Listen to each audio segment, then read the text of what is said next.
اس سورت کا نام المائدہ اس لیے رکھا گیا کہ یہ مائدہ حضرت عیسیٰ علیہ السلام کے معجزات میں سے ایک معجزہ ہے جو انہوں نے اپنی قوم کو اس وقت پیش کیا جب انہوں نے درخواست کی کہ اللہ تعالیٰ آسمان سے ان پر ایک دسترخوان اتارے جس میں سے وہ کھائیں اور ان کے دل مطمئن ہو جائیں۔ تو سورۃ المائدہ اس حال میں نازل ہوئی تھی کہ آپ صلی اللہ علیہ وسلم اپنی سواری پر سوار تھے۔ حضرت عبداللہ بن عمرو کہتے ہیں کہ وہ سواری آپ کا بوجھ برداشت نہ کر سکی، یعنی اتنا بوجھ تھا وحی کا، اور نبی صلی اللہ علیہ وسلم کو اس سے اترنا پڑا۔ سورۃ المائدہ ان صورتوں میں سے ہے جو شرعی احکامات کے اعتبار سے نازل ہونے والی سب سے آخری صورت ہے۔ جبیر بن نفیر کہتے ہیں ایک مرتبہ میں حضرت عائشہ کی خدمت میں حاضر ہوا اور انہوں نے مجھ سے پوچھا کیا تم سورۃ المائدہ پڑھتے ہو؟ میں نے عرض کی جی ہاں۔ انہوں نے فرمایا یہ سب سے آخر میں نازل ہونے والی صورت ہے، اس لیے اس میں جو چیز تمہیں حلال ملے اسے حلال سمجھو، اور جس چیز کو اس صورت نے حرام قرار دیا ہو اسے حرام سمجھو۔ پھر میں نے ان سے رسول اللہ صلی اللہ علیہ وسلم کے اخلاق کے بارے میں پوچھا تو انہوں نے فرمایا کہ آپ کا اخلاق قرآن تھا۔ سورۃ المائدہ ان صورتوں میں سے ایک ہے جن کے بارے میں رسول اللہ صلی اللہ علیہ وسلم نے فرمایا تھا کہ جس نے قرآن کی پہلی 7 صورتیں سیکھ لی وہ عالم ہے، یعنی جس کو یہ صورت سمجھ آ جائے اور اچھی طرح وہ پڑھ لے اس کو علم کا ایک بہت بڑا خزانہ مل گیا۔ رسول اللہ صلی اللہ علیہ وسلم نے یہ بھی فرمایا کہ مجھے تورات کی جگہ طوال 7 یعنی یہ 7 طویل صورتیں دی گئیں، زبور کی جگہ معین یعنی جن کی 100 آیات ہیں، انجیل کی جگہ مثانی دی گئی، اور مفصل صورتوں کے ساتھ مجھے فضیلت دی گئی ہے۔ تو بہرحال یہ صورت اہم صورتوں میں سے ایک صورت ہے۔ اس میں کوئی ایسا حکم نہیں آیا جو بعد میں منسوخ ہوا ہو۔ اس صورت کے تمام احکامات محکم ہیں۔ مدنی صورت اس لیے کہلاتی ہے کہ ہجرت کے بعد نازل ہوئی ہے، کیونکہ قرآن مجید کا وہ حصہ جو ہجرت کے بعد نازل ہوا وہ مدنی کہلاتا ہے۔ ضروری نہیں کہ وہ مدینہ کے اندر ہی ہو، چاہے وہ مکہ میں نازل ہوا ہو۔ جیسے اس صورت میں اللہ تعالیٰ کا یہ جو فرمان ہے الیوم اکملت لکم دینکم واتممت علیکم نعمتی ورضیت لکم الاسلام دینا، یہ آیت میدان عرفہ میں نازل ہوئی تھی۔ نبی صلی اللہ علیہ وسلم اس وقت وقوف عرفہ کر رہے تھے۔ بہرحال سورۃ المائدہ قرآن مجید کی صورتوں میں سے ایک جامع ترین صورت ہے، اور اس میں حلال و حرام اور امر و نہی کو جمع کر دیا گیا ہے، جیسا کہ امام ابن تیمیہ نے کہا اے لوگو جو ایمان لائے ہو، سب عہد و پیمان پورے کرو، تمہارے لیے مویشی چوپائے حلال کیے گئے ہیں سوائے ان کے جو تم پر پڑھے جائیں گے، اور جب تم حالت احرام میں ہو تو شکار کو حلال نہ سمجھو، بے شک اللہ جو چاہتا ہے حکم دیتا ہے۔ اس سے پہلے ہم سورۃ النساء پڑھ چکے ہیں۔ سورۃ النساء میں صراحت کے ساتھ اور ضمنی طور پر کئی معاہدوں کا ذکر ہے، جیسے نکاح، حق مہر، قسم اٹھانے کے بارے میں آیات آئیں، صلح کرنے اور امان دینے کے معاہدے، اور ضمنی معاہدے جیسے وصیت کرنا، امانت رکھنا، کسی کو اپنا وکیل بنانا، کوئی چیز ادھار دینا، اجرت پر کوئی چیز دینا، اور اسی طرح کے دیگر معاہدے جو اللہ تعالیٰ کے اس فرمان میں داخل ہیں ان اللہ یأمرکم ان تؤدوا الامانات الی اہلہا، بے شک اللہ تمہیں حکم دیتا ہے کہ تم امانتیں ان کے حقداروں کو ادا کرو۔ تو اسی مناسبت سے پھر سورۃ النساء کے بعد اب سورۃ المائدہ کو لایا گیا، جس کی پہلی آیت میں ہی معاہدوں کو پورا کرنے کا حکم دیا گیا۔ سورۃ النساء کا آغاز یا ایھا الناس سے ہوتا ہے، اس میں زیادہ تر انسانی حقوق کی بات ہے۔ اس سورت کا آغاز یا ایھا الذین آمنوا سے ہوتا ہے، اے لوگو جو ایمان لائے ہو۔ گویا اس سورت کے احکامات خاص طور پر ایمان والوں کے لیے ہیں۔ قرآن مجید کی 2 صورتیں ہیں جو الناس سے شروع ہوتی ہیں، یا ایھا الناس سے، سورۃ الحج اور سورۃ النساء، اور قرآن مجید کی 3 صورتوں کا آغاز یا ایھا الذین آمنوا سے ہوتا ہے، المائدہ، الحجرات اور الممتحنہ، اور قرآن مجید کی 3 صورتوں کا آغاز یا ایھا النبی سے ہوتا ہے، سورۃ الاحزاب، سورۃ الطلاق، سورۃ التحریم۔ 2 صورتیں ایسی ہیں جن میں نبی صلی اللہ علیہ وسلم کو ان کے بعض اوصاف کا ذکر کرتے ہوئے ندا کے ساتھ پکارا گیا، جیسے سورۃ المزمل، یا ایھا المزمل اور یا ایھا المدثر۔ اس صورت میں ایمان کے وصف سے پکارا جا رہا ہے کہ ہم تیار ہو جائیں کہ اب ہمیں کوئی حکم دیا جائے گا، یعنی حرف ندا سے آغاز ہے یا کہہ کے، او، اے، اور پھر کون؟ اے الذین آمنو، وہ لوگوں جو ایمان لائے ہو، اے وہ لوگوں جو ایمان لے آئے ہو۔ تو اب جو حکم تمہیں دیا جائے تو تمہارے ایمان کا تقاضا ہے کہ اس حکم پر عمل کرو۔ تو جب کسی کو کسی خاص وصف سے پکارا جاتا ہے تو اس کا مطلب یہ ہوتا ہے کہ پھر اسے اس کے اندر ہی کوئی حکم بھی دیا جا رہا ہوتا ہے۔ جیسے ہم کسی کو کہیں اے بہادر انسان آگے آؤ، آگے بڑھو، تو اس کا کیا مطلب ہے؟ بہادری دکھاؤ۔ یا اے سخی تم سخاوت دکھاؤ، تو اے ایمان والو اب ایمان کا تقاضا پورا کرو۔ عبداللہ بن مسعود رضی اللہ عنہ کہتے ہیں کہ جب یا ایھا الذین آمنو سے کلام شروع ہو تو اس میں اپنے کان لگا دیں، توجہ کریں، اس کے لیے متنبہ ہو جائیں۔ یا تو کوئی خیر و بھلائی کا کام ہوگا جس کا حکم دیا جائے گا، یا کوئی شر کی بات ہوگی کہ جس سے روکا جائے گا، یا کوئی خبر دی جا رہی ہوگی جس میں آپ کا فائدہ ہوگا۔ تو یہ بات ہمیں اچھی طرح سمجھ لینی چاہیے کہ ایمان صرف زبانی کلامی باتوں کا نام نہیں، بلکہ ایمان کے کچھ تقاضے ہیں، اور وہ یہ کہ ہم اہل ایمان کہہ کے جب پکارے جائیں تو پھر جو حکم ہمیں دیا جائے اس پر عمل بھی ضرور کریں۔ اگر کوئی خبر ہے تو اس کی تصدیق کریں، کچھ کرنے کو کہا جا رہا ہے تو کر کے دکھائیں، روکا جا رہا ہے تو اس سے رک جائیں۔ اور جو شخص اس حکم کو پورا کرتا ہے گویا وہ اپنے ایمان کے کامل ہونے کی دلیل فراہم کرتا ہے، اور اگر کوئی شخص اس حکم میں ٹال مٹول کرتا ہے یا اس حکم کو سنجیدگی سے نہیں سنتا یا اس پر عمل نہیں کرتا تو یہ اس کے کمزور ایمان کی دلیل ہوتی ہے۔ اور یہاں پر جو کہا گیا یا ایھا الذین آمنوا اوفوا بالعقود، اے لوگو جو ایمان لائے ہو اپنے عہد پورے کرو، عہد و پیمان پورے کرو، اپنے وعدے پورے کرو۔ تو اگر کوئی یہ وعدے پورے نہیں کرتا تو اس کا کیا مطلب ہے؟ کہ اس کا ایمان ناقص ہے، اور اگر ایمان ناقص ہے تو وعدہ خلافی کرنے والا کس کی صف میں شامل ہو رہا ہے؟ نفاق، منافق کی صف میں۔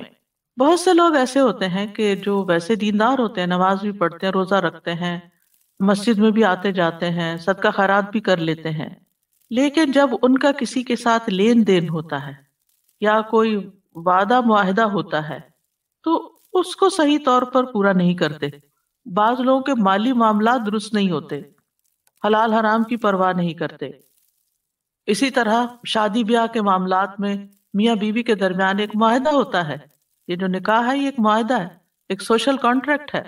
تو اگر اس کی شرائط کو کوئی پورا نہیں کرتا تو اس کے ایمان میں خلل ہے، چاہے وہ کتنا ہی نمازی اور کتنا ہی پرہیزگار کیوں نہ دکھائی دیتا ہو۔ حضرت عمر کا واقعہ ہے کہ ان کے پاس کوئی گواہ آیا تو انہوں نے کسی سے کہا کیا کوئی اس کو پہچانتا ہے؟ تو ایک شخص نے کہا ہاں میں پہچانتا ہوں۔ آپ نے اس سے کہا کیا تم نے اس کے ساتھ سفر کیا؟ اس نے کہا نہیں۔ پھر آپ نے کہا کیا تم نے اس کے ساتھ کوئی درہم و دینار کا یا کوئی مالی معاملہ کیا ہے، یعنی مال کا کوئی لین دین کیا ہے؟ اس نے کہا نہیں۔ تو انہوں نے کہا کہ جاؤ تم اس آدمی کو نہیں پہچانتے، شاید تم نے اس کو مسجد میں اٹھتے بیٹھتے دیکھا ہے۔ مسجد میں آنے جانے سے لوگوں کے معاملات ظاہر نہیں ہوتے، اصل پہچان انسانوں کی تب ہوتی ہے جب ان کے ساتھ معاملہ ہوتا ہے اور پھر یہ دیکھا جاتا ہے کہ یہ اپنے معاملے میں کتنے کھرے ہیں، وعدے کتنے پورے کرتے ہیں، سچ کتنا بولتے ہیں، امانت کیسی ادا کرتے ہیں۔ تو کسی بھی انسان کے سچے جھوٹے ہونے کا، اس کے ایماندار ہونے کا، ایمان والا ہونے کا کہاں سے پتہ چلتا ہے؟ اس کے معاملات سے، خصوصاً مالی معاملات سے۔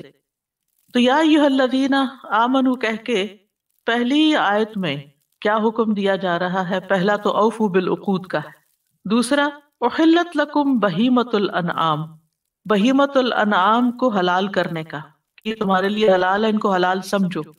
تیسرا استثناء کا کہ کیا تمہارے لیے حلال نہیں، الا ما یتلی علیکم، جو تم پہ آگے پڑھا جائے گا۔ چوتھا حالت احرام میں شکار حرام ہے، غیر محل الصید وانتم حرم۔ اور پانچواں اگر حالت احرام نہیں تو شکار حلال ہوگا، غیر محل الصید وانتم حرم، اور اگر احرام میں نہیں تو پھر شکار کر سکتے ہو۔ اس کا یہ مطلب نہیں کہ لازمی جا کے شکار کرو، لیکن رخصت ہے۔ تو یہ قرآن مجید کی عظمت ہے اور اس کا معجزہ ہونا ہے کہ ایک آیت کے اندر اتنے سارے احکامات۔ کہا جاتا ہے کہ ایک فلاسفر تھا یعقوب بن اسحاق الکندی، تو لوگوں میں اس کا بڑا مقام تھا، تو کسی نے اس سے کہا کہ ہمیں قرآن جیسا کوئی کلام لا کے دکھاؤ، تم اتنے بڑے اسکالر ہو۔ اس زمانے میں فلاسفرز کی بڑی سے تھی، تو اس نے کہا میں سارا تو نہیں لکھ سکتا، ہاں میں کچھ لکھ لاتا ہوں۔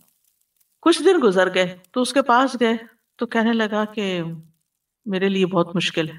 انہوں نے کہا کیوں؟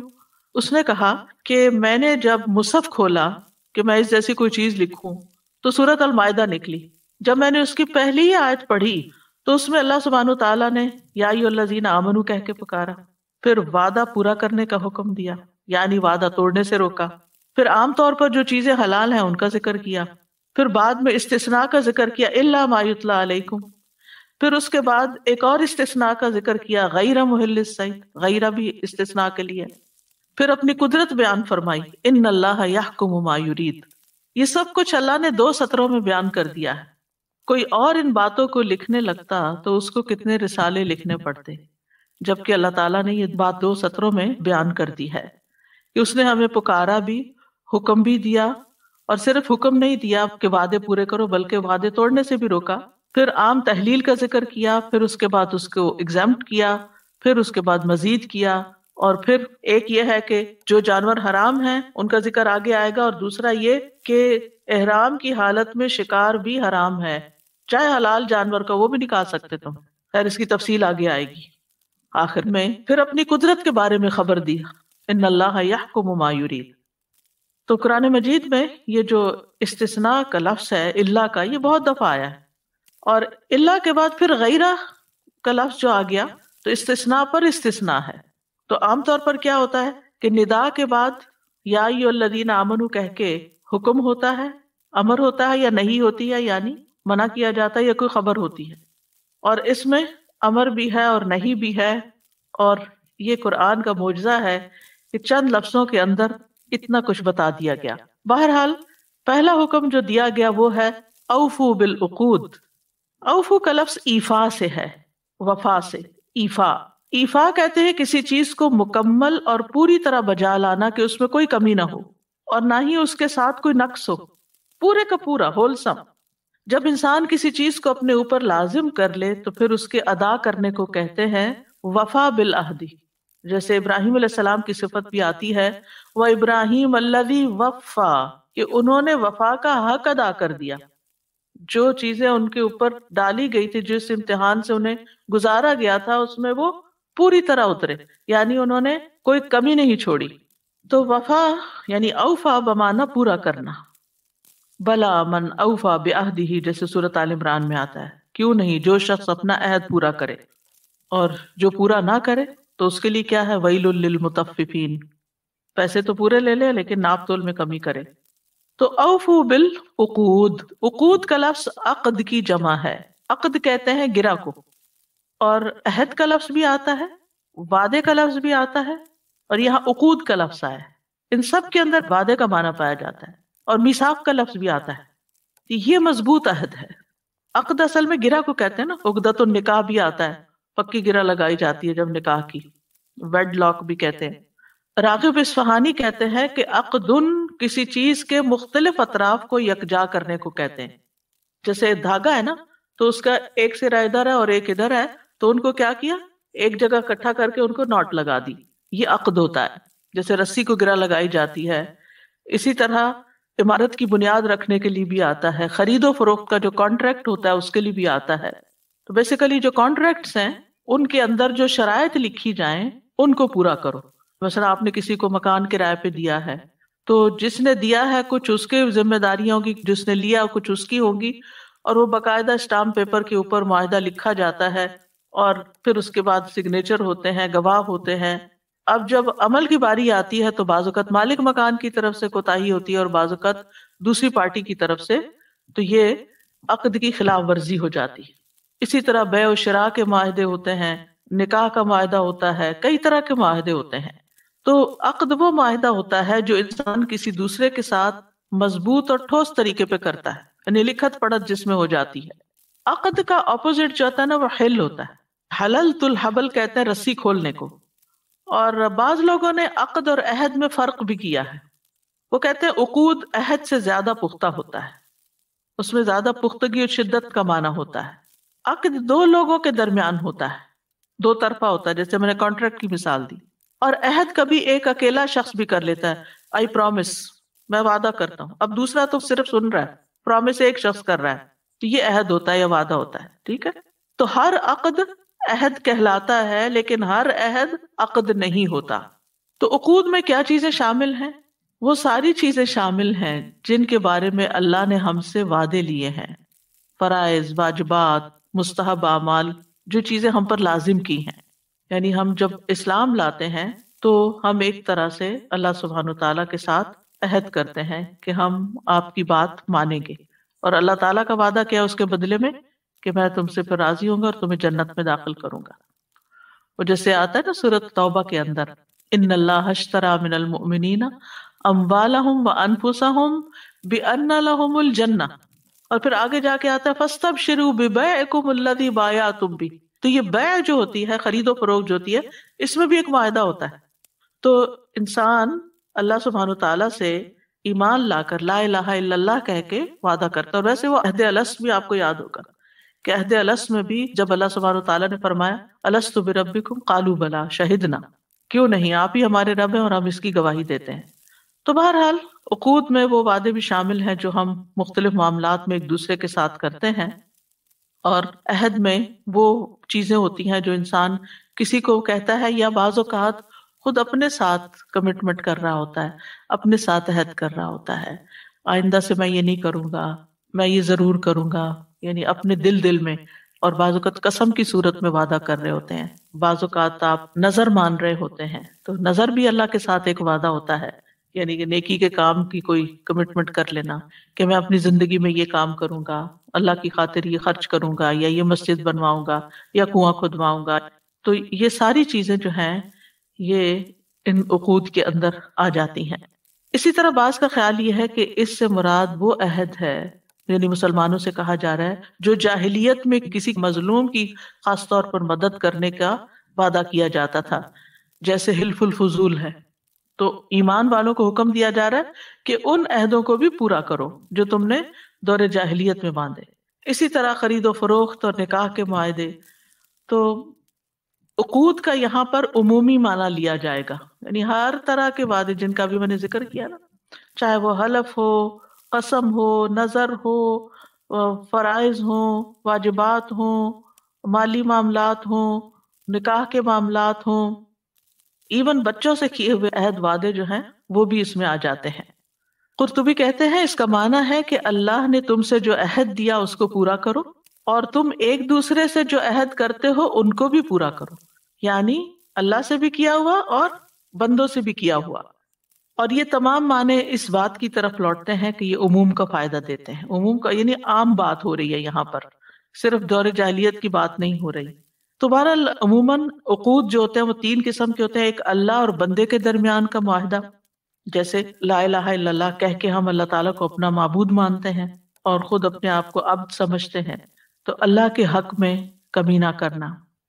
اللہ سبحانہ تعالیٰ نے بندوں سے عہد لیا، سورۃ یاسین میں آتا ہے الم عہد الیکم یا بنی آدم اللہ تعبدوا الشیطان انہ لکم عدو مبین وان اعبدونی ھذا صراط مستقیم۔ اے اولاد آدم، کیا میں نے تم سے عہد نہیں لیا تھا کہ شیطان کی عبادت نہ کرنا، یقیناً وہ تمہارا کھلا دشمن ہے، اور یہ کہ میری عبادت کرنا یہی سیدھا راستہ ہے۔ تو نبی صلی اللہ علیہ وسلم نے فرمایا اللہ تبارک و تعالیٰ نے آدم علیہ السلام کی پشت میں موجود تمام اولاد سے نعمان یعنی میدان عرفات میں عہد دیا تھا، یعنی دنیا میں بھیجنے سے پہلے۔ پھر اللہ نے ان کی صلب سے ان کی ساری اولاد نکالی جو اس نے پیدا کرنی تھی، اور اسے اپنے سامنے چھوٹی چھوٹی چیونٹیوں کی شکل میں بکھیر دیا۔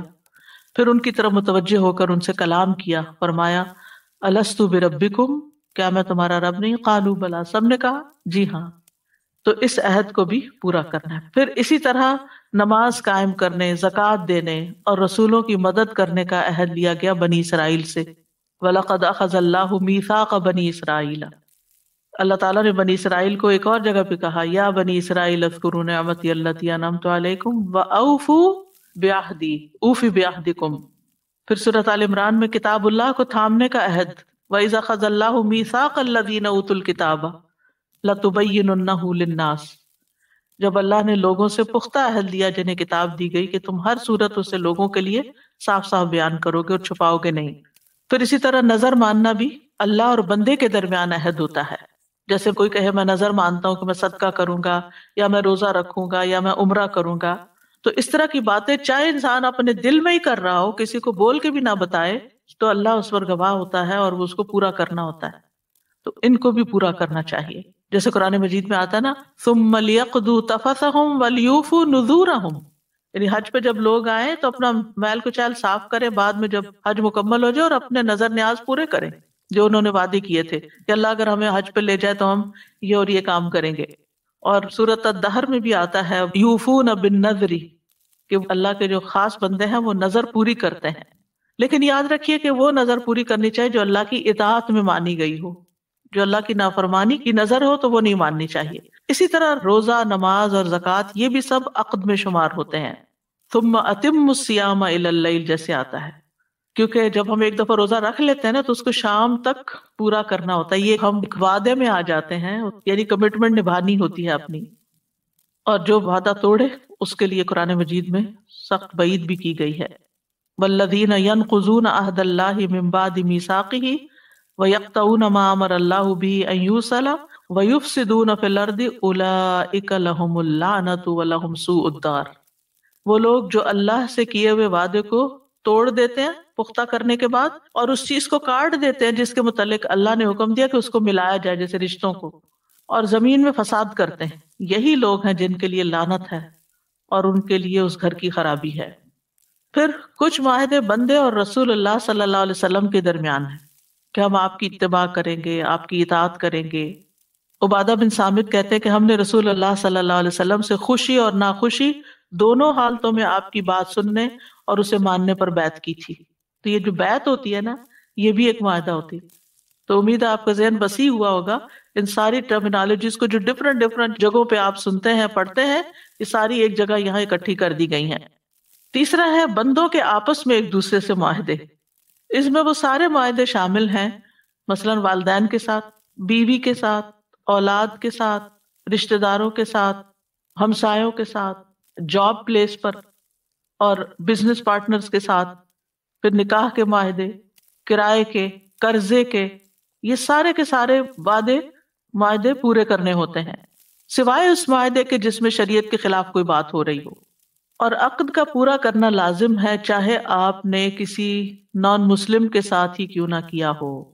یعنی صرف مسلمان کے ساتھ ہی وعدہ نہیں پورا کرنا، ہر ایک کے ساتھ، یعنی تجارت یا لین دین کے معاملے میں، یا شرط ہے کوئی، یا کچھ بھی خرید و فروخت کا معاملہ ہے، ان سب کو پورا کرنا چاہیے. الا یہ کہ کوئی غیر شرعی یا حرام چیز ہو، پہلے پتہ نہ ہو تو بعد میں پھر بات کر کے اسے ختم کیا جا سکتا ہے. رسول اللہ صلی اللہ علیہ وسلم نے فرمایا، خبردار، جو شرط اللہ کی کتاب کے مطابق نہیں وہ باطل ہے، اگرچہ 100 شرطیں ہی کیوں نہ ہوں. تو اس سے یہ پتہ چلتا ہے کہ غیر شرعی وعدے پورے نہیں کیے جائیں گے. تو ہمارا دین جو ہے وہ صرف نماز روزے کا نام ہی نہیں، بلکہ ہمیں ایمان والا کہہ کے اپنے عہد پورا کرنے کا حکم دیتا ہے. سورۃ النحل میں آتا ہے وَأَوْفُوا بِعَهْدِ اللَّهِ إِذَا عَاهَدتُّمْ، اور اللہ کا عہد پورا کرو جب بھی آپس میں عہد کرو. اللہ سبحانہ و تعالیٰ جو ہے وہ اپنے وعدوں میں سب سے زیادہ سچا ہے. وَمَنْ أَصْدَقُ مِنَ اللَّهِ قِيلًا، وہ آتا ہے نا کہ جو ایمان لائے اور انہوں نے نیک کام کیے، عنقریب ہم انہیں ایسے باغوں میں داخل کریں گے جن کے نیچے نہریں بہتی ہیں، ہمیشہ ان میں رہنے والے. اللہ کا سچا وعدہ ہے، اس میں کوئی ڈاؤٹ نہیں. اچھے کام کرو گے تو جزا بھی ملے گی انشاءاللہ، اور اللہ سے زیادہ بات میں کون سچا ہے. پھر اسی طرح فرشتوں کی صفت بھی ہے، پھر انبیاء کی صفت بھی ہے. حضرت اسماعیل کے بارے میں آتا ہے انہ کان صادق الوعد وکان رسولا نبیا، کہ وہ وعدے کے سچے اور رسول نبی تھے. داؤد علیہ السلام کے بارے میں مسند احمد میں آتا ہے وہ وعدے کی خلاف ورزی نہیں کرتے تھے اور دشمن سے سامنا ہونے پر بھاگتے نہیں تھے. ایمان والوں کی صفت سورۃ المومنون میں بیان کی گئی، والذین هم لاماناتهم وعہدہم راعون، کہ وہ اپنی امانتوں اور عہد کا لحاظ رکھنے والے ہیں. متقین کی صفت یہی ہے، اور عہد پورا کرنے والوں کی قرآن مجید میں تعریف کی گئی ہے. وعدوں کو پورا کرنا دین کا حصہ ہے. آپ نے فرمایا اس کا دین نہیں جس میں عہد کی پابندی نہیں. یاد رکھیے قیامت کے دن عہد کے بارے میں سوال ہوگا. وَأَوْفُوا بِالْعَهْدِ إِنَّ الْعَهْدَ كَانَ مَسْئُولًا، یعنی یہ اتنی اہم چیز ہے کہ جس کے بارے میں قیامت کے دن بھی پوچھا جائے گا. عبداللہ بن مسعود کہتے ہیں کہ سنجیدگی یا مذاق کسی صورت میں جھوٹ بولنا درست نہیں، اور کوئی شخص اپنے بچے سے ایسا وعدہ نہ کرے جسے وہ پورا کر نہیں سکتا. استغفر اللہ. یعنی کتنی دفعہ ماں باپ بچوں کو چھوٹا سمجھ کے پھر ان کے ساتھ وعدہ خلافی کرتے ہیں. ہم انہیں کہتے ہیں ہم تمہیں یہ دیں گے، اور پھر اس کے بعد کہتے ہیں اب نہیں ہے ہمارے پاس. تو اس طرح کی چیزیں جو ہیں وہ بھی نہیں کرنی چاہیے. اور جو وعدے پورے کرے اس کے لیے اجر عظیم ہے. وَمَنْ أَوْفَىٰ بِمَا عَاهَدَ عَلَيْهِ اللَّهُ فَسَيُؤْتِيهِ أَجْرًا عَظِيمًا. اتنی بڑی بات، اجرًا عظیما، بہت بڑا اجر دے گا اللہ جو اپنے وعدے پورا کرے گا. وعدہ پورا کرنے والوں کے لیے جنت کی بشارت ہے، اور نہ پورا کرنے والے منافق کہلاتے ہیں. سورۃ توبہ میں آتا ہے فَآقَبَهُمْ نِفَاقًا فِي قُلُوبِهِمْ إِلَىٰ يَوْمِ يَلْقَوْنَهُ بِمَا أَخْلَفُوا اللَّهَ مَا وَعَدُوا. اس کے نتیجے میں اللہ نے ان کے دلوں میں قیامت کے دن تک نفاق رکھ دیا، یعنی اس دن تک جس میں وہ اس سے ملیں گے، اس لیے کہ انہوں نے اللہ سے اس کی خلاف ورزی کی جو انہوں نے وعدہ کیا تھا. اور وہ حدیث تو بہت دفعہ ہم سن پڑ چکے ہیں کہ جس میں 4 باتیں ہوں وہ پکا منافق ہے جب تک چھوڑ نہ دے. اور اگر ایک چیز بھی اس میں سے ہے تو منافقت کی ایک خصلت اس کے اندر موجود ہے، اور اسی میں سے ایک عہد کی خلاف ورزی ہے. نبی صلی اللہ علیہ وسلم نے فرمایا جو قوم عہد شکنی کرتی ہے اس میں قتل و غارت پھیل جاتا ہے. ایک اور جگہ پر فرمایا جو قوم عہد شکنی کرتی ہے اس کے دشمن کو اس پہ مسلط کر دیا جاتا ہے. وعدہ خلافی کرنے والوں کے لیے قیامت کے دن جھنڈے گاڑے جائیں گے اور ان پر کیا لکھا ہوگا؟ یہ فلاں بن فلاں کا غدر ہے، دھوکا ہے. تو یا ایھا الذین آمنوا اوفوا بالعقود، اے لوگو جو ایمان لائے ہو وعدے پورے کرو، بندشوں کی پوری پابندی کرو. احلت لکم بہیمۃ الانعام، احلت حلال کر دیا گیا. فاعل کا نام نہیں ذکر کیا، کس نے کیا؟ تو کون کر سکتا ہے حلال؟ اللہ سبحانہ وتعالیٰ ہی، کیونکہ یہ اللہ ہی کا کام ہے. انسانوں کو اس کی اجازت نہیں کہ میں اور آپ چیزوں کو حلال حرام کہیں. سورۃ النحل میں آتا ہے وَلَا تَقُولُوا لِمَا تَصِفُ أَلْسِنَتُكُمُ الْكَذِبَ هَذَا حَلَالٌ وَهَذَا حَرَامٌ لِتَفْتَرُوا عَلَى اللَّهِ الْكَذِبَ. اور اس کی وجہ سے جو تمہاری زبانیں جھوٹ کہتی ہیں مت کہو کہ یہ حلال ہے اور یہ حرام ہے تاکہ اللہ پہ جھوٹ باندھو. یعنی حلال وہی ہے جو اللہ نے حلال کیا، حرام وہی ہے جو اللہ نے حرام کیا. کسی انسان کو اختیار نہیں ہے اس کا. تو احلت لکم کیا؟ بہیمۃ الانعام. بہیمہ ان جانوروں کا نام ہے جن کی 4 ٹانگیں ہوتی ہیں، خواہ وہ خشکی کے ہوں یا سمندر کے ہوں. فخر الدین رازی کہتے ہیں کہ ہر وہ جاندار جس کے پاس عقل نہ ہو وہ بہیمہ کہلاتا ہے. اسی سے لفظ مبہم ہے، مبہم. اور اس لیے بھی کہ بہیمہ کا لفظ بہم سے ہے جو بول نہ سکے. انسان کو کہتے ہیں حیوان ناطق، بولنے والا حیوان، اور بہیمہ کہتے ہیں اس جانور کو جو بول نہیں سکتا، بول کے اپنی کوئی بات نہیں بتا سکتا. تو اب اس میں تو بہت سارے بہیمہ ہیں، درندے بھی بہیمہ ہیں، بے شمار ہیں. تو سارے بہیمہ حلال نہیں ہیں. بہیمہ وہ حلال ہیں جو انعام کی قسم کے ہوں، ٹھیک ہے؟ یعنی درندوں کو چھوڑ کے جو باقی چوپائے ہیں وہ سب حلال ہیں، خواہ پالتو ہوں، گھر میں پالے جانے والے، یا وحشی ہوں جیسے ہرن ہے، نیل گائے ہے، ٹھیک ہے، سوائے ان کے جن کا نام لے کر قرآن یا حدیث میں ان کو حرام کیا گیا ہو، گدھا وغیرہ جیسے. تو انعام کہتے ہیں مویشی جانوروں. انعام ان کو کیوں کہا گیا؟ یہ لفظ نعمت سے ہے، اسی سے لفظ انعام بھی ہے، کیونکہ یہ اللہ تعالیٰ کی عظیم نعمتیں ہیں. انعام کیا ہیں؟ عظیم نعمتیں. اسی طرح انعام جمع ہے نعم کی. ایک بکری یا ایک اونٹ کو انعام نہیں کہتے، اور انعام خاص طور پر اونٹوں کے لیے بھی بولا جاتا ہے، کیونکہ عربوں میں اونٹوں کا ہونا بہت بڑی نعمت قرار دیا جاتا تھا. تو بہرحال قرآن مجید میں بہت جگہوں پر انعام کا ذکر کیا گیا، اور سورۃ نحل میں خاص طور پر انہیں نعمت قرار دیا گیا. جیسے اونٹ ہے تو اس کے بہت فائدے ہیں، اس کا گوشت بھی کھایا جاتا ہے، ان کی پشم بھی، اور بال اور اون، اور پھر ان کی جلدیں بھی کام آتی ہیں، ان کی ہڈیاں، ان کی کھال، ان کے بال، یہ ساری چیزیں جو ہیں زندگی کا بہت سامان کرتی ہیں. تو جیسے میں نے کہا نا کہ اونٹوں کو خاص طور پر انعام کہا جاتا ہے، لیکن پھر اس میں دیگر جانور بھی شامل. اونٹ کو کیوں خاص طور پر انعام قرار دیا گیا؟ کیونکہ اس کے بہت فائدے ہیں. اس کا گوشت بھی کھایا جاتا ہے، اس کی پشت پہ سواری بھی کی جاتی ہے، اس کا دودھ بھی پیا جاتا ہے، اس پہ سامان بھی لادا جاتا ہے، اور یہ ہے کہ بہت سخت جانور ہے. تو بہرحال بہیمۃ الانعام کہا گیا، یعنی انعام کے بہیمہ. تو یہ اضافت جو ہے یہ اضافت بیانیہ ہے، ٹھیک ہے؟ جیسے کہتے ہیں نا پیلو کا درخت، ریشم کا کپڑا، یعنی عام کو خاص کی طرف مضاف کیا گیا ہے. بہیمہ عام ہے، انعام خاص ہے، ٹھیک ہے؟ یعنی اے مومنو، اللہ نے تمہارے لیے مویشی جانوروں سے فائدہ اٹھانا حلال قرار دیا ہے، اور اللہ نے ان میں سے جن کو حلال قرار دیا ہے ان کا گوشت، کھال، ہڈی، اون، ہر چیز سے فائدہ اٹھا سکتے ہیں، ٹھیک ہے۔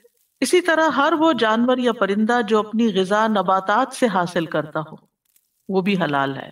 اسی لیے ہرن، جنگلی گدھا، نیل گائے جس کو کہتے ہیں، اور دیگر گھاس کھانے والے جانور جو ہیں وہ بھی حلال ہیں۔ قرآن مجید میں بہیمۃ الانعام کا ذکر دیگر جگہوں پر بھی کیا گیا اور وہ 8 بتائے گئے۔ ثمانیۃ ازواج سورۃ الانعام کی آیت ہے، من الضأن اثنین ومن المعز اثنین، اور پھر ومن الابل اثنین ومن البقر اثنین، 8 بنتے ہیں نر مادہ ملا کے نا، بکری، بکرا، اور بھیڑ اور اس کا نر، اونٹ اور اونٹنی، اور گائے اور بیل، ٹھیک ہے۔ تو ان 8 کا ذکر سورۃ الانعام میں کیا گیا ہے۔ یہ انعام ہیں جو گھروں میں پالے جاتے ہیں اور یہ حلال جانور ہیں۔ اس میں آپ دیکھیے کہ عام طور پر گائے، بکری، اونٹ کا لفظ بول دیا جاتا ہے، بکری، بھیڑ، گائے اور اونٹ، لیکن اس کا یہ مطلب نہیں کہ صرف یہی حلال ہے، اونٹ سے اونٹنی بھی حلال ہے، گائے کا بیل بھی حلال ہے، اور اسی طرح بکری کا بکرا بھی حلال ہے، اور بھیڑ کا مینڈا بھی حلال ہے۔ نبی صلی اللہ علیہ وسلم عید الاضحیٰ کے موقع پر 2 مینڈوں کی قربانی کیا کرتے تھے۔ ایک موقع پر آپ نے اونٹوں کی قربانی کی جب حج پر آپ تشریف لے گئے۔ پھر اسی طرح جنگلی گدھا اور گھوڑا جو ہے وہ حلال ہے، لیکن پالتو گدھا منع ہے جو گھر میں سواری وغیرہ کے کام آتا ہے۔ یہ جو زیبرا ہے نا یہ حلال ہے۔ پھر خرگوش بھی حلال ہے، مرغی حلال ہے، اور حلال جانوروں کے جو پیٹ کا بچہ ہوتا ہے، جنین جس کو کہتے ہیں، جیسے پتہ نہیں تھا ذبح کیا اندر سے بچہ نکلا تو پھینک نہیں دیں گے، اگر اس میں گوشت ہے تو وہ بھی استعمال ہو سکتا ہے۔ تو احلت لکم بہیمۃ الانعام الا ما یتلی علیکم، مگر جو تم پر پڑھا جائے گا، ابھی پڑھ کے سنایا جائے گا، اور وہ اسی سورت کی آیت نمبر 3 کے اندر تفصیل آئے گی، سورۃ المائدہ کی آیت نمبر 3، ٹھیک ہے۔ اس میں 10 چیزیں حرام کی گئی ہیں جن کا کھانا حلال نہیں، چونکہ کسی صورت میں آگے ہم تفصیل سے پڑھیں گے تو یہاں میں اس کی تفصیلاً ذکر نہیں کر رہی۔ تو اس سے یہ بھی پتہ چلتا ہے کہ جب کسی حکم کو بیان کرنا مقصود ہو تو اس کو تھوڑا مؤخر بھی کر سکتے، پہلے میں یہ بتا لوں پھر اس کے بعد آگے آپ کو بتایا جائے گا، یہی انداز ہے یہاں پر، الا ما یتلی علیکم۔ تو ان میں جو حرام کیے گئے اس میں کچلی والے جانور اور دیگر تفصیل آئے گی۔ غیر محل الصید وانتم حرم، لیکن احرام کی حالت میں شکار اپنے لیے حلال نہ کرو، ٹھیک ہے۔ غیر محلی، محلی محل کی جمع، محلین تھا، محل کہتے ہیں کسی چیز کو حلال سمجھ لینے والا، اور صید مصدر ہے، اس کا مطلب ہے شکار کرنا یا وہ جانور جس کا شکار کیا جائے، تو ہم یوں بھی ترجمہ کر سکتے ہیں شکار کرنے کو حلال نہ کرنے والے۔ اور حرم جو ہے وہ انتم حرم، یہ حرام کی جمع ہے، یعنی جب تم حرام ہو، یعنی مطلب اس آیت کا کیا ہے کہ تم پر شکار کرنا یا شکار کیے ہوئے جانور سے فائدہ اٹھانا حرام ٹھہرا دیا گیا جب تم حالت احرام میں ہو۔ وہ کیا مطلب؟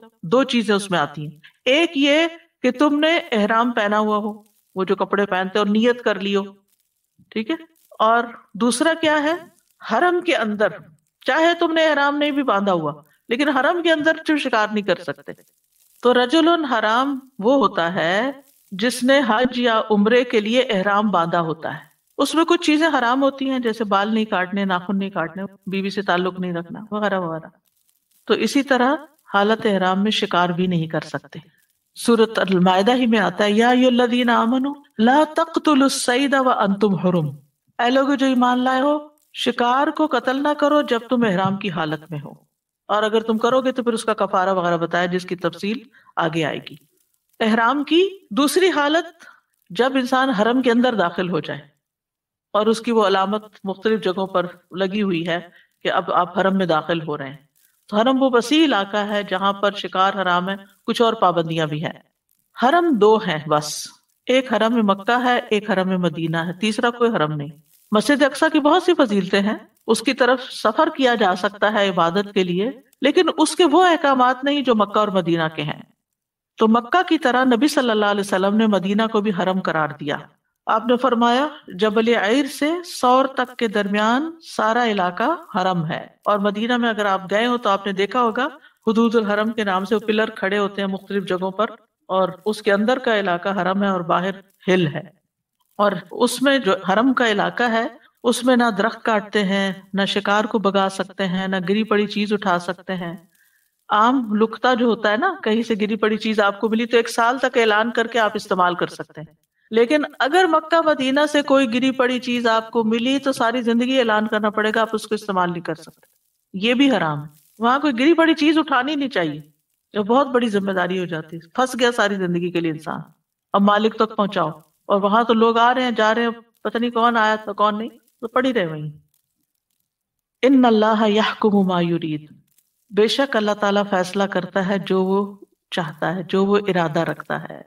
یعنی اللہ جو چاہتا ہے حکم دیتا ہے، اللہ جو چاہتا ہے حکم دیتا ہے. اگر کوئی پوچھے کیوں وعدے پورے کرو، کیوں حلال حرام کی پابندی کرو، اور کیوں شکار نہ کرو احرام کی حالت میں، تو اس کا ایک ہی جواب ہے کہ یہ اللہ کا فیصلہ ہے.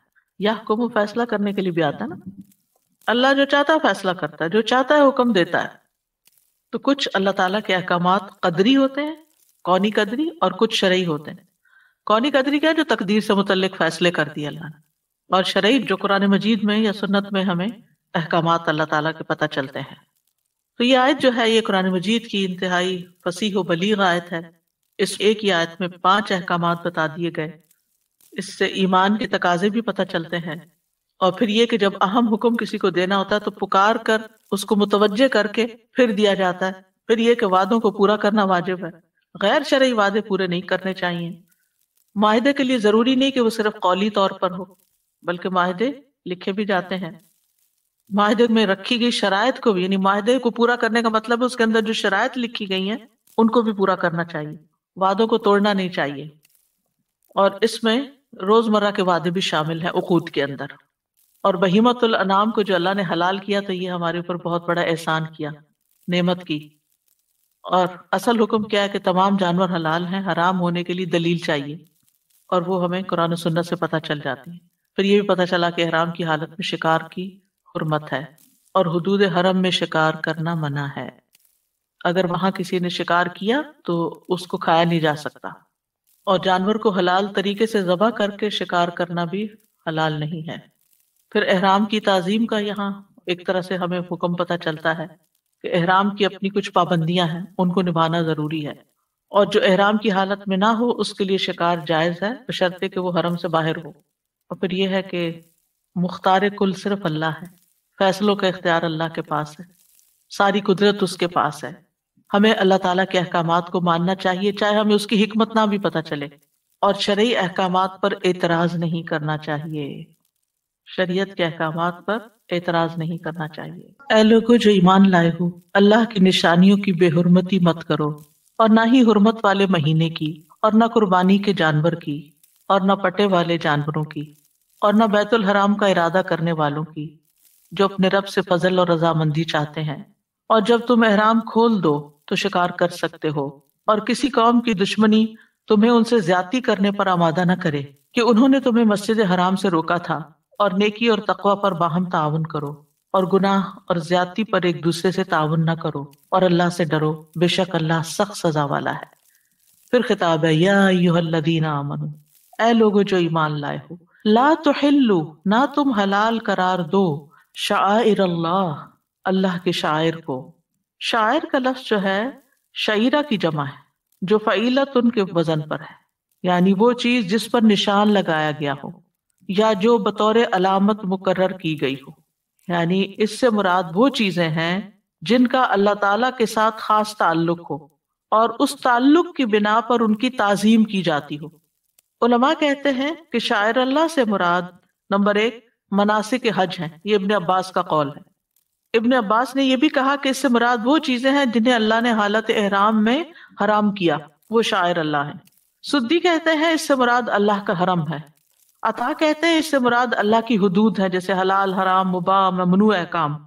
اور ایک معنی یہ بھی کیا گیا ہے کہ اس سے مراد اللہ کا مکمل دین ہے، کیونکہ اللہ سبحانہ وتعالیٰ سے اس کا تعلق ہے. اصل میں یہ ہے کہ اسلام میں کچھ چیزیں بطور شعیرہ یا علامت یا سمبل کے مقرر کی گئی ہیں، انہی میں سے قربانی کا جانور بھی ہے. تو شعیرہ اس چیز کو کہتے ہیں کہ کسی مانوی حقیقت کے لیے ظاہری علامت قائم کی جائے. مثلاً روزہ بھی ایک شعیرہ ہے. روزہ کیا ہے؟ کھانا پینا چھوڑنا. یہ کس چیز کی علامت ہے؟ کہ اگر حلال چھوڑ رہے ہو تو حرام بھی چھوڑ دو، گناہ چھوڑ دو. ٹھیک ہے. اسی طرح کچھ چیزیں سمبل کے طور پر بھی ہیں. خاص طور پر حج اور عمرہ کے مناسک کی حرمت کا ذکر ہے. قرآن مجید میں آتا ہے ان الصفا والمروہ من شعائر اللہ. صفا و مروہ اللہ کے شعائر میں سے ہیں، ان کا احترام کرو. کیونکہ کچھ لوگ جو تھے وہ صحیح نہیں کرتے تھے، کچھ لوگ مقام عرفہ پہ نہیں ٹھہرتے تھے، تو اللہ تعالیٰ نے فرمایا نا ثم افیدوا من حیث افاض الناس. یہ سب شاعر ہیں، ان کو حلال نہ کرو. یعنی کیا مطلب ہے؟ ان کی حرمت کو پامال نہ کرو، ان فرائض کو ضائع نہ کرو. اور ان کو شاعر اللہ کیوں کہا گیا؟ یہ نسبت تشریفی ہے، یعنی اللہ کی طرف منسوب کیا گیا کہ عزت دینے کے لیے. یا پھر یہ کہ جو ان شاعر کی حرمت کو حقیر کرے اور اللہ تعالیٰ کے حکم کی مخالفت کرے پھر اس کو سزا بھگتنا ہوگی. اگر دیکھا جائے تو ہر ملک کے، ہر حکومت کے، ہر گورنمنٹ کے کچھ نہ کچھ سمبلز ہوتے ہیں، شاعر ہوتے ہیں، جن کی ہر گورنمنٹ جو ہوتی ہے وہ ان کے احترام کا مطالبہ کرتی ہے. مثال کے طور پہ سرکاری جھنڈا جو ہوتا ہے یہ بھی ایک علامت ہوتی ہے. پھر اسی طرح فوج ہے، پولیس ہے. فوج اور پولیس کے یونیفارم ہے، اگر وہ یونیفارم کے اندر ہو تو ان کا ایک خاص احترام ہوتا ہے. اس طرح سکے، کوائنز، کرنسی، اسٹامپ، یہ مختلف چیزیں جو ہیں یہ نمائندگی کرتی ہیں کسی ملک یا کسی ادارے یا کسی جگہ کی. تو دین کے احکامات کس کی نمائندگی کرتے ہیں؟ اللہ تعالیٰ کی مرضی کی. تو شاعر تین قسم کے ہیں، کچھ جگہوں سے متعلق ہیں، کچھ وقت سے متعلق ہیں، کچھ ذات سے متعلق ہیں. جگہوں سے متعلق کون سے ہیں؟ جیسے کعبہ، مسجد حرام، مقام ابراہیم، صفا مروہ، مزدلفہ، مینا میں جمرات، مکہ اور مدینہ دونوں بذات خود. پھر وقت کے اعتبار سے جیسے رمضان کا مہینہ، اس کا ایک احترام ہوتا ہے. ایام حج اور ایام تشریق، ان کی خاص عبادتیں بتائی گئیں. جمعہ کا دن. پھر ذات کے اعتبار سے، یعنی جو چیزیں ہیں ان کے اعتبار سے، جیسے قربانی کا جانور. تو شاعر اللہ کی تعظیم کرنا ہماری ذمہ داری ہے. سورۃ الحج میں آتا ہے ذالک ومن یعظم حرمات اللہ فہو خیر لہ عند ربہ. جو کوئی اللہ کی حرمتوں کی تعظیم کرے تو وہ اس کے لیے اس کے رب کے ہاں بہتر ہے. پھر اسی طرح انبیاء اور رسل کی تعظیم کرنا، کیونکہ وہ بھی اللہ کے بھیجے ہوئے ہیں. پھر فرشتوں کی، کل من کان عدوا لجبریل فانہ نزلہ علی قلبک باذن اللہ. پھر اسی طرح قرآن مجید کی تعظیم. پھر اسی طرح مساجد کی حرمت. حضرت عائشہ کہتی ہے کہ رسول اللہ صلی اللہ علیہ وسلم نے محلوں میں مسجدیں بنانے کا حکم دیا اور فرمایا کہ وہ پاک صاف رکھی جائیں گی اور ان میں خوشبو لگائی جائے گی، تو طیب. پھر اسی طرح کعبہ کی تعظیم. جعل اللہ الکعبۃ البیت الحرام قیاما للناس والشہر الحرام، حرام مہینوں کی، والہدی والقلائد، یہ سورۃ المائدہ میں ہی آگے تفصیل آئے گی. پھر مکہ مدینہ کی تعظیم، ان کو حرم بھی قرار دیا کہ وہاں سے کچھ کاٹا توڑا اٹھایا نہیں جا سکتا. حج کی تعظیم، فلا رفث ولا فسوق ولا جدال فی الحج. اذان کی تعظیم، کہ اذان جب ہو رہی ہو تو تم اس کو کھیل تماشا نہ بناؤ، اسی لیے ہم خاموش ہو جاتے ہیں، اس کا جواب دیتے ہیں. وَإِذَا نَادَيْتُمْ إِلَى الصَّلَاةِ اتَّخَذُوهَا هُزُوًا وَلَعِبًا ذَلِكَ بِأَنَّهُمْ قَوْمٌ لَا يَعْقِلُونَ. کم عقل لوگ جو ہوتے ہیں یا جن کی عقل نہیں ہوتی، جب اذان دی جاتی ہے نماز کی طرف بلانے کے لیے تو اس کو کھیل تماشا بنا لیتے ہیں. پھر روزے کی تعظیم، روزے کی حالت میں جھوٹ بولنا، گناہ کے کام کرنا یہ منع کیا گیا. پھر اللہ تعالیٰ کے اوامر و نواہی جتنے ہیں وہ سارے بھی شاعر میں شمار ہوتے ہیں. پھر اسی طرح یہ ہے کہ شاعر کی تعظیم میں اعتدال سے کام لینا ہے، جتنا کہا گیا بس اتنا کرنا ہے، حد سے نہیں بڑھنا. اب مثال کے طور پر بیت اللہ کی تعظیم ہے، لیکن اس کا یہ مطلب نہیں کہ ہم اس کا کپڑا پکڑ لیں یا ہم اس کے اوپر ہاتھ پھیرنا شروع کر دیں. صرف حجر اسود کو چومیں گے، سارے کو نہیں چومیں گے. صرف رکن یمانی کو ہاتھ لگائیں گے، ہر جگہ نہیں ہاتھ لگائیں گے. اس کے کپڑے اپنے جسم پر نہیں ملیں گے. اسی طرح نبی صلی اللہ علیہ وسلم کے حجرے کو چھو چھو کے، کپڑے مل مل کے اس پہ اپنے جسم کو لگانا، یہ اس میں نہیں آتا. تو شاعر کی تعظیم کرتے ہوئے اپنے عقیدے کو درست رکھنا چاہیے. حضرت عمر نے کیا کہا تھا حجر اسود کے پاس آ کر، تو ایک پتھر ہے، تو کسی کو نفع نقصان نہیں دے سکتا. اگر میں نے رسول اللہ صلی اللہ علیہ وسلم کو نہ دیکھا ہوتا کہ وہ تجھے بوسہ دے رہے تو میں تمہیں کبھی بوسہ نہ دیتا. اسی طرح بہت ساری چیزیں جو ہیں وہ شاعر اللہ میں نہیں، لوگوں نے ان کو شامل کر لیا. بس نیک لوگوں کی قبروں کو شاعر بنا لیا، ان کی بڑی تعظیم کرتے ہیں، ان کا طواف کرتے ہیں، ان کو چھوتے ہیں، ان کے پاس جانور ذبح کرتے ہیں، نظر نیاز چڑھاتے ہیں، ان کی قبروں کی مٹی اٹھا کے کہتے ہیں شفا ہے. تو یہ شاعر میں نہیں آتی. ولا الشہر الحرام، نہ حلال کرو شاعر اللہ کو، یعنی ان کی حرمت کا تقاضا پورا کرو. اور اسی طرح حرام مہینوں کو بھی حلال مت کرو. حرام مہینے کون سے ہیں؟ 4 مہینے ہیں جس کا ذکر سورۃ توبہ میں بھی آتا ہے. اور حرمت والے مہینوں کے نام کیا ہیں؟ ذوالقعدہ، ذوالحجہ، محرم اور رجب، جو جمادہ اور شعبان کے درمیان ہے. تو ان مہینوں کو حرام کیوں کہا گیا؟ کہ ان میں جنگ کرنا حرام ہے، ان کی حرمت کا خیال رکھنا چاہیے. لیکن اگر دشمن جنگ مسلط کر دے تو جواب دے سکتے ہیں، خود آغاز نہیں کر سکتے. قرآن مجید میں آتا ہے یسألونک عن الشہر الحرام قتال فیہ قل قتال فیہ کبیر. وہ تجھ سے حرمت والے مہینے کے متعلق اس میں لڑنے کے بارے میں پوچھتے ہیں، کہہ دیجیے اس میں لڑنا بہت برا ہے. تو عام مہینوں کی نسبت ان مہینوں کے اندر گناہ کرنا زیادہ برا ہے. ولل ہدیہ، اور ہدی کہتے ہیں وہ جانور جن سے انسان اللہ کا قرب حاصل کرتا ہے تاکہ ان کو حرم میں ذبح کرے.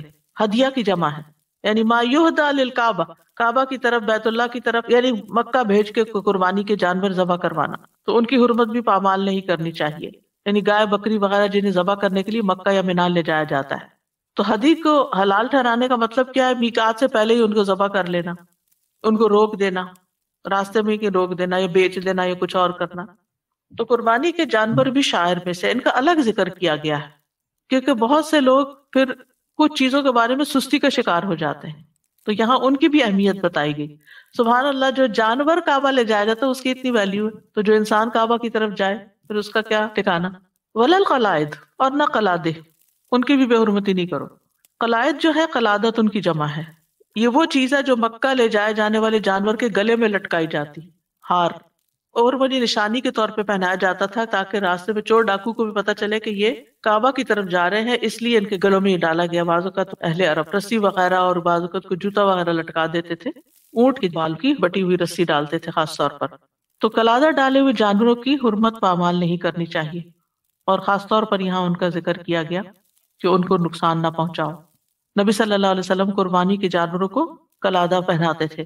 حضرت عائشہ کہتی ہیں میں نے نبی صلی اللہ علیہ وسلم کی ہدی کے لیے ہار تیار کیے، یعنی جو جانور آپ کو لے کے جانا تھا مکہ، پھر میں نے ان کا اشعار کیا اور انہیں قلادہ پہنایا، یعنی ان کو خاص بنانے کے لیے.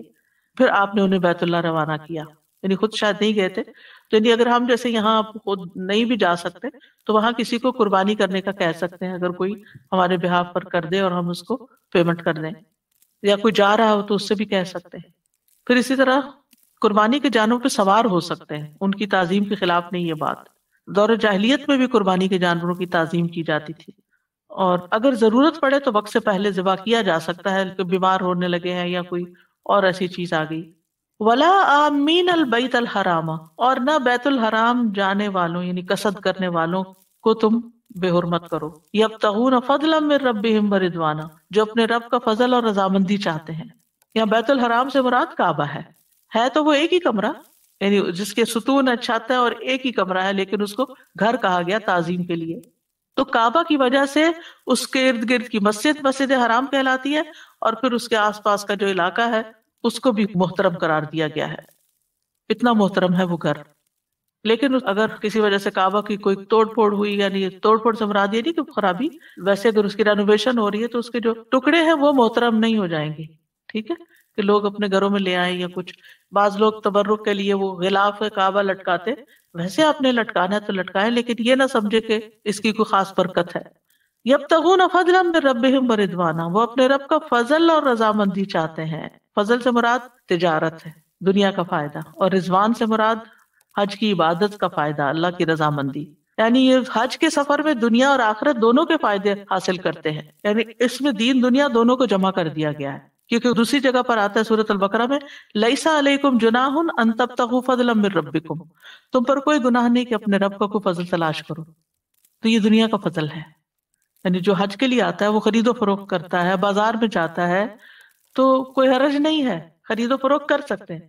کچھ لوگ اس کو قطعی طور پہ منع کر دیتے، نہیں، ضرورت کی چیزیں آپ خرید سکتے ہیں، تحفے تحائف خرید سکتے ہیں. کچھ چیزیں اگر بیچنے کے لیے لے گئے تو وہ بھی جا کے بیچ سکتے ہیں.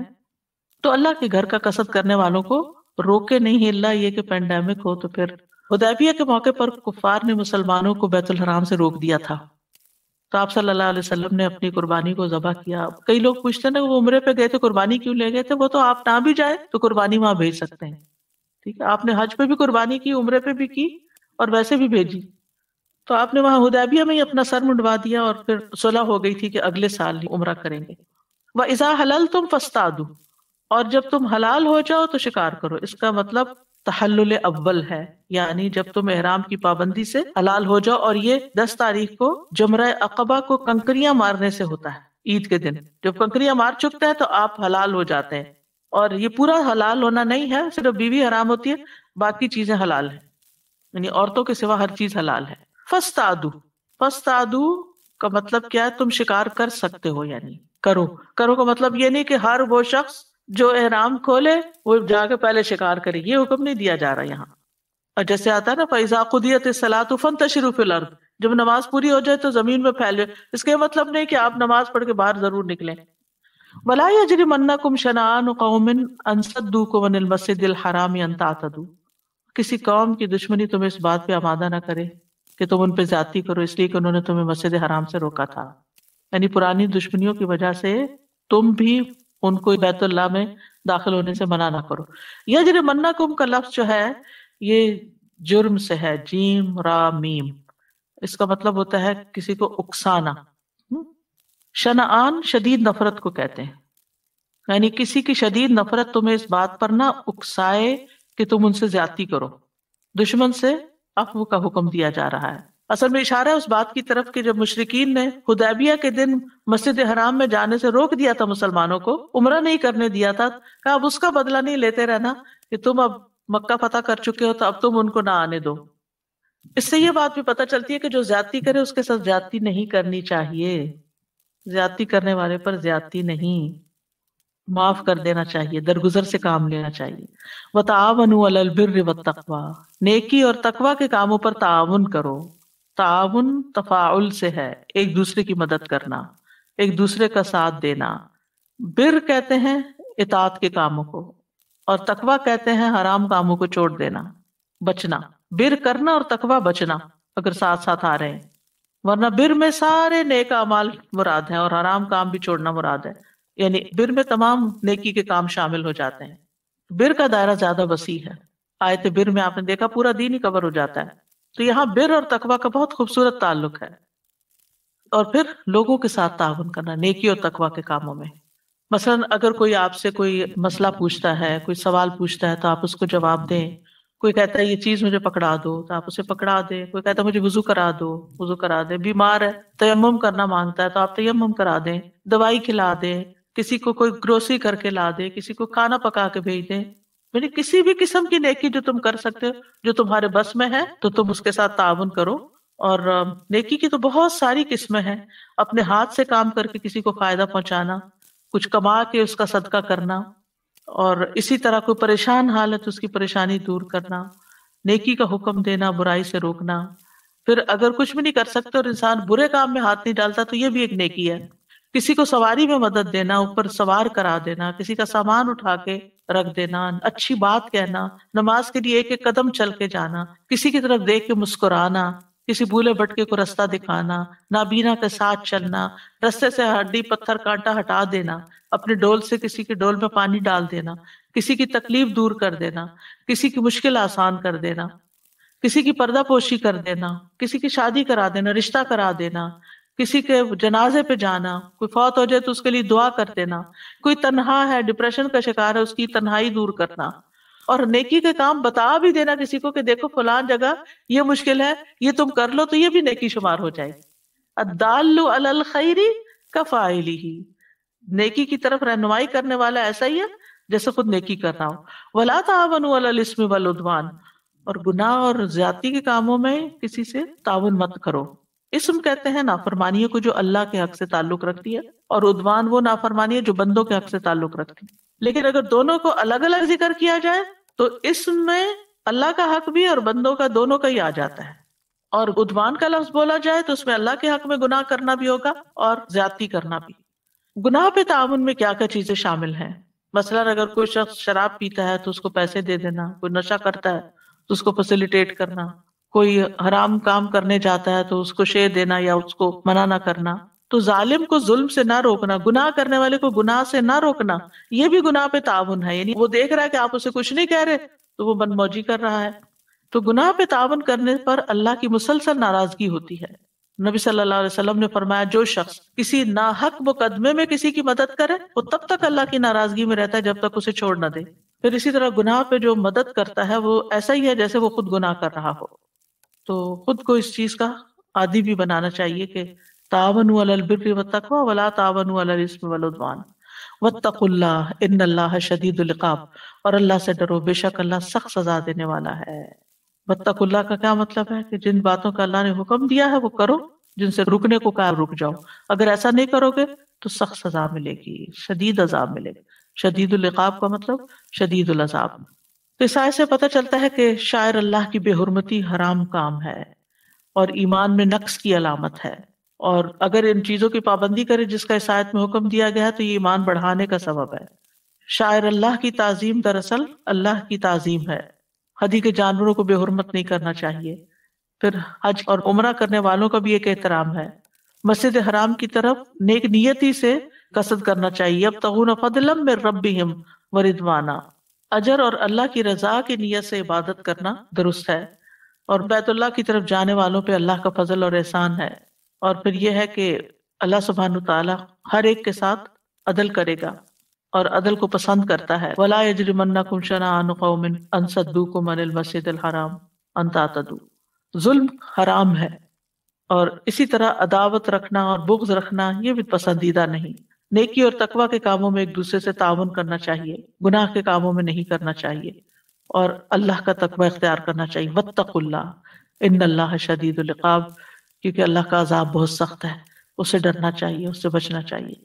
تلاوت سنیے آیات۔ وآخر دعوانا ان الحمد للہ رب العالمین، سبحانک اللہم وبحمدک، اشہد ان لا الہ الا انت، استغفرک واتوب الیک۔